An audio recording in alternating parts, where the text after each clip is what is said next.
వేరే కులం వాళ్ళని గాని, లేతే వేరే మతం వాళ్ళని చేసుకున్నప్పుడు కూడా ఇట్లాంటి అదృష్ట రత్నాల ద్వారా గూడా వాళ్ళ మధ్య ఎటువంటి విభేదాలు రాకుండా అంటే వీళ్ళకే కాదు, వాళ్ళ కుటుంబాల మధ్య. ఇప్పుడు అమ్మాయికి అబ్బాయి ఇష్టం అంటే వాళ్ళు తిట్టుకునో, కొట్టుకునో బానే ఉంటారు. వీళ్ళది వేరే మతం, వాళ్ళది వేరే మతం వాళ్ళ ఎనకాల ఆళ్ళు కొట్టుకుంటారు. అట్లాంటివి గూడా జరగకుండా ఇటువంటి అదృష్ట రత్నాలు ధరించొచ్చంటారా?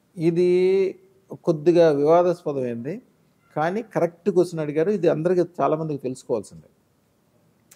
ఒక అమ్మాయిని వాళ్ళ తల్లిదండ్రులు చాలా చక్కగా పెంచుకుంటారు. హ్మ్. ఈ అమ్మాయి ఎవరినో ఇష్టపడుతది.